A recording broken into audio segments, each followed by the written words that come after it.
America ने अचानक India को रूसी तेल खरीदने की परमिशन दे दी। यहाँ याद रखिएगा, यहाँ वर्ड आ रहा है कि परमिशन दे दी। अब आइए समझते हैं इस पूरे खेल को। आज की सबसे बड़ी हेडलाइन यही है कि अमेरिका ने इंडिया को रूसी तेल खरीदने की 30 दिन की परमिशन दे दी है। हाँ, आपने सही सुना। वही अमेरिका जो कल तक कह रहा था कि रूस से तेल मत लो वरना मैं एक्स्ट्रा टैरिफ और लगा दूंगा। अब अचानक यू टर्न क्यों?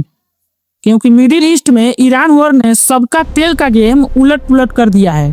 तो चलिए समझते हैं इस पूरे खेल को सिर्फ 5 मिनट में, और थोड़ा सा कंट्रोवर्शियल एंगल भी देखते हैं। 6 मार्च 2026 को US treasury secretary Scott Bessent ने एक्स पर पोस्ट किया कि to enable oil to keep flowing into the global market, यानी कि हम इंडियन रिफाइनर्स को 30 दिन का टेम्पररी वेबर दे रहे हैं रशियन ऑयल खरीदने का।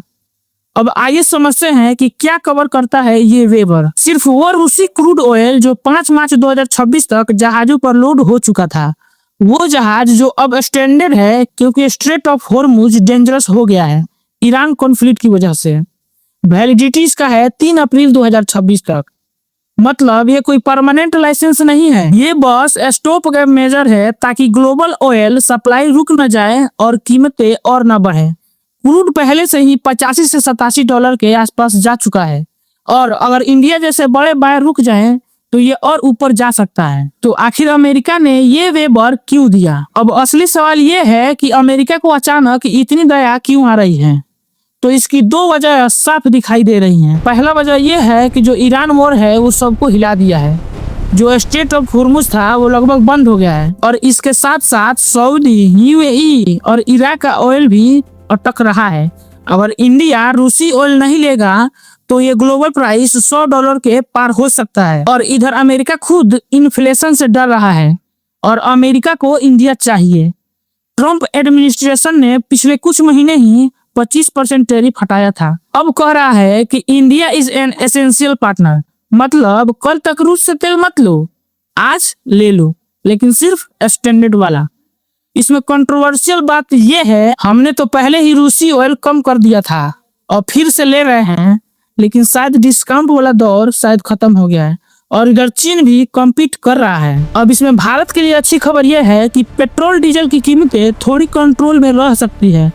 हमारे रिफाइनर्स जैसे रिलायंस, इंडियन ऑयल अब स्टैंडर्ड कार्गोज खरीद सकते हैं। लेकिन सावधानी रखने वाली बात यह है कि ये सिर्फ 30 दिन का ही है, उसके बाद फिर से अमेरिकी प्रेशर। रूस को इससे बड़ा फायदा तो नहीं होगा क्योंकि सिर्फ पहले से लोड वाला ही ऑयल लिया जाएगा। लॉन्ग टर्म में हमें यूएस, सऊदी और यूएई से ज्यादा टाई अप करना पड़ेगा। तो दोस्तों, ये परमिशन नहीं, मजबूरी है। अमेरिका की मजबूरी, ग्लोबल मार्केट की मजबूरी, और इंडिया की भी। हम तो बस स्मार्ट मूव खेल रहे हैं जैसे हमेशा खेलते आए हैं। आपको क्या लगता है कि इंडिया को अब रूस से तेल लेना जारी रखना चाहिए या यूएस के साथ फुल्ली अलाइन हो जाना चाहिए? इसका जवाब नीचे हमें कमेंट करके बताएं, और इस वीडियो को लाइक कर दें, और साथ ही साथ इस चैनल को सब्सक्राइब जरूर कर दें क्योंकि मैं इसी तरह का वीडियो आगे बनाता रहूंगा। जय हिंद।